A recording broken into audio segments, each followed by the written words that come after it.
Nice ടോക്കിൻ്റെ പുതിയൊരു വീഡിയോയിലേക്ക് ഏവർക്കും സ്വാഗതം.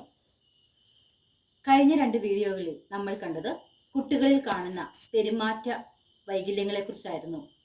Attention deficit hyperactive disorder, oppositional defiant behaviour.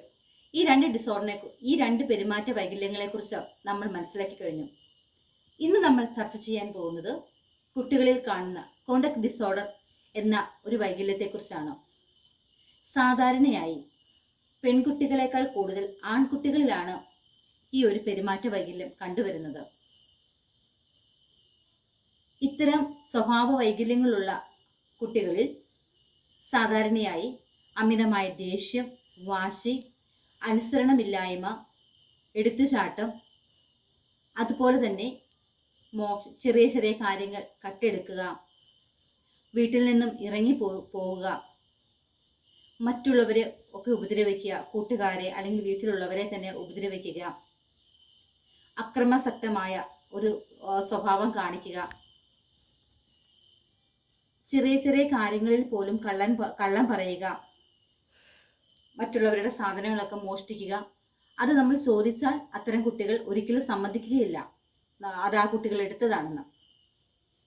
അതുപോലെ തന്നെ സ്കൂളിലേക്ക് പോകുക എന്ന് പറഞ്ഞ് വീട്ടിൽ നിന്ന് പോകും, പക്ഷെ സ്കൂളിൽ എത്താതെ മറ്റു പല സ്ഥലങ്ങളിലും കറങ്ങി നടക്കുക.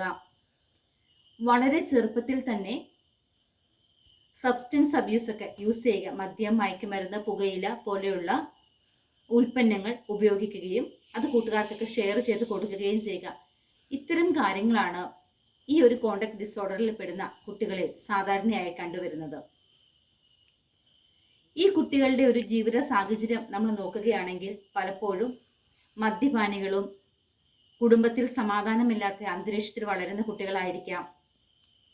മാതാപിതാക്കൾ 2 പേരും സെപ്പറേറ്റഡ് ആയി മറ്റാരുടെയെങ്കിലും സംരക്ഷണയിൽ കഴിയുന്ന കുട്ടികളായിരിക്കാം. അല്ലെങ്കിൽ ഏതെങ്കിലും ഓർഫനേജിലോ അനാഥരായിട്ടോ വളരുന്ന കുട്ടികളായിരിക്കാം. അതുമല്ലെങ്കിൽ ഒത്തിരിയേറെ അവഗണനകൾ നേരിട്ട കുട്ടികളായിരിക്കാം. അല്ലെങ്കിൽ മാതാപിതാക്കൾ ഭയങ്കര കർശനക്കാരായി എല്ലാ കാര്യങ്ങളിലും മക്കളെ നിയന്ത്രിച്ച് നടത്തുന്ന കർക്കശ സ്വഭാവമുള്ളവരും കുട്ടികളെ വളരെയധികം ഉപദ്രവിക്കുന്നവരുമൊക്കെ, ചെറിയ കാര്യങ്ങൾക്ക് പോലും കുട്ടികളെ ഉപദ്രവിക്കുന്ന മാതാപിതാക്കള്. ഇത്തരം മാതാപിതാക്കളും ഇത്തരം അന്തരീക്ഷത്തിൽ വളരുന്ന കുട്ടികളിലാണ് സാധാരണയായി ഈ ഒരു സ്വഭാവ വൈകല്യം നമ്മൾ കണ്ടുവരുന്നത്.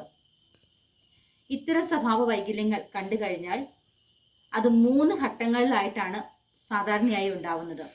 ഒന്ന്, ശൈശവദശയിൽ 10 വയസ്സിൽ താഴെയുള്ള കുട്ടികളിൽ കണ്ടുവരാം. അതുമല്ലെങ്കിൽ ചിലപ്പം കൗമാര കാലഘട്ടം ആരംഭിക്കുമ്പോൾ 10 വയസ്സിന് ശേഷം ഇത്തരം സ്വഭാവ വൈകല്യങ്ങൾ കണ്ടുവരാം. അതുമല്ലെങ്കിൽ 18 വയസ്സിന് ശേഷം. 18 വയസ്സിന് ശേഷമാകുമ്പോൾ ഒരു പക്ഷേ അതൊരു ആൻറ്റി സോഷ്യൽ ബിഹേവിയറായി മാറിയേക്കാം.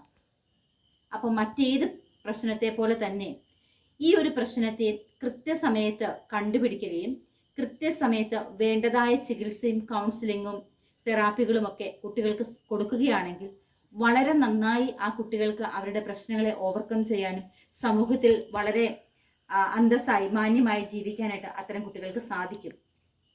അപ്പം നമ്മുടെ ഉത്തരവാദിത്വം എന്ന് പറയുന്നത് ഇത്തരം കുട്ടികളെ എത്രയും പെട്ടെന്ന് കണ്ടെത്തി കഴിഞ്ഞാൽ എത്രയും പെട്ടെന്ന് അവർക്ക് വൈദ്യസഹായവും കൗൺസിലിങ്ങും മറ്റു തെറാപ്പികളും കിട്ടുന്നതിനുള്ള വിദഗ്ധരായിട്ടുള്ള ആളുകളെ സമീപിക്കുക എന്നത് തന്നെയാണ്. Thank you.